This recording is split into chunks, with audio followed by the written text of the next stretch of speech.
Mga sinayang na mga pagkakataon. Ang tinutukoy ko mga kapatid, itong ating mga kababaihan na pumasok na sana sa politika upang sila ang magdala ng liwanag sa napakadilim na laro sa ating politika, sa ating bansa. Kaya lang baliktad, ang dala nila ay lalo pang dagdag na kadiliman. Sayang, ano? Pagpalagay na lang natin si Risa Hontiveros. Nag-umpisa siyang maganda ang kanyang pagnanasa hangarin. Kaya lang, malakas ang aking loob na may nag-o-offer ito sa kanya na tumakbo ka, ipaglaban mo ito. Kasi ikaw dapat ay papantay at kapantay sa mga lalaki na mayroong authority. Kaya dapat magiging ganun ka rin sa kanila. At pinakain siya ng mga pagkain sa utak at puso na siya ay nagiging ganito na ngayon. Ang dating Risa Hontiveros na kilala ko ay ibang-iba na ngayon. Ang kanyang mga kaparaanan ay kaparaanang nagpupumilit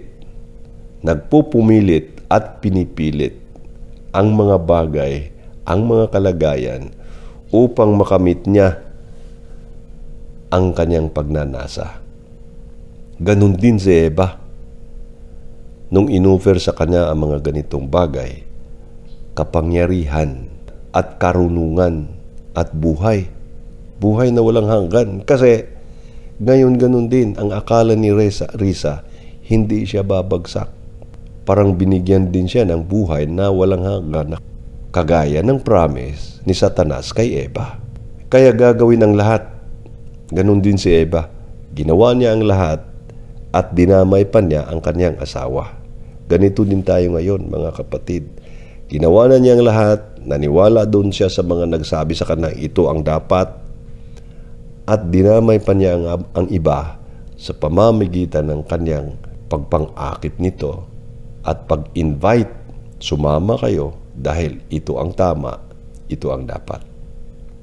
Si Stella Kimbo, ganon din. Isang guro, magandang halimbawa, kaya lang nung inoffer siya na magiging politiko, nagbago ang kanyang kaisipan. Nakita na niya ang ningning ng bunga na magbibigay sa kanya ng mga bagay na hindi naman niya noon inaasam. Ngayong nandyan, nasa posisyon, may nag-offer na naman sa kanya na gawin mo ito, sinakmal nga niya. At ganon din. Ang kwento sa buhay ni Eva, makikita din natin sa kanya. Micaela Swansing, ganun din. Franz Castro, Brosas, Luistro, Dilima, silang lahat ay naglalarawan ng mga babae na sa halip na magdala ng liwanag, nagdagdag pa ng dilim. O kaya meron mang liwanag, kailang ang liwanag na dala nila ay hindi lang nakakasilaw, nakakabulag pa, at marami ang mga kapatid nating nabulag talaga. Sila din yun sanang mga babae na magdadala ng kapayapaan at kagalakan, kagaya nung sinabi ni Adan, "This is the bone of my bones, flesh of my flesh." Ipagdiwang sana natin sila. Pero ngayon, anong nangyari? Kaya ang babala sa lahat ng ating mga kababaihan, mag-iingat kayo. At kung pupwede lang sana, huwag na kayong magnanasang malagay sa mga kalagayan o mga posisyon na malapit ang mga temptations. Kasi hindi nyo kaya ito. Madali kayong pasunurin ito. Hindi ko kayo ina-underestimate.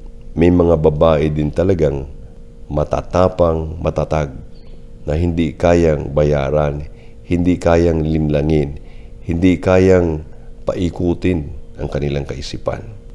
Pero iilan lang ito, mga kapatid, at kita naman natin sa ating kalagayan ngayon.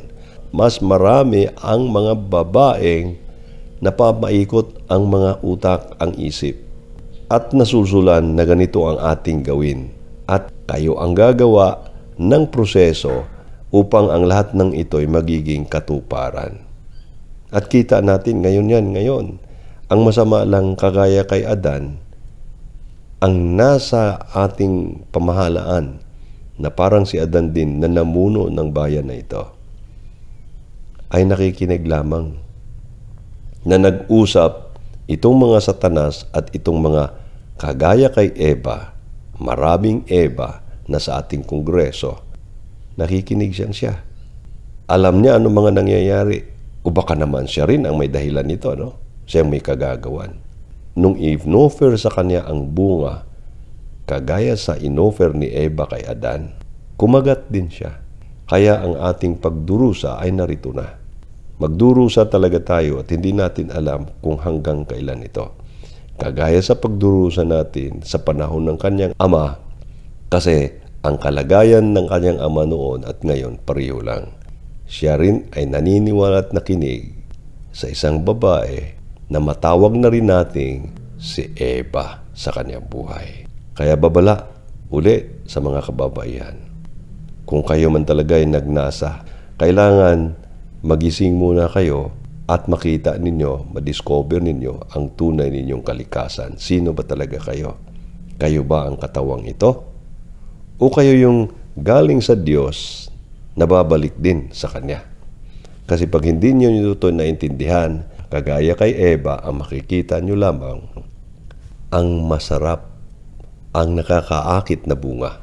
Mga bunga kagaya ng pera, alahas, mga bagay na nakakaakit sa inyong mga mata. Mag-iingat din kayo kasi kung nandyan na kayo sa inyong pwesto na meron kayong mga katungkulan, mataas ito, may bubulong din sa inyo kagaya sa Garden of Eden. Sasabihin sa inyo, hindi naman totoo na kayo ay mamamatay. At kayo na may maniniwala. At tingnan ninyo ang mga nangyari sa ibang kababaihang nasa ating politika ngayon. Nagsisikamatay sa kamatayang hindi physical. Kamatayan na hindi nila ngayon nakikita. Makikita nila ito sa huling yugto ng kanilang mga buhay. At makikita rin nila ang kanilang contribution sa pagdurusa ng bansa dahil sa pakikinig nila at pagsunod sa suhestyon, pang-aakit ng mga satanas na nandyan sa ating kongreso. Ingat, ingat mga kapatid. Ingat tayong lahat. Mapagpalang araw po sa ating lahat.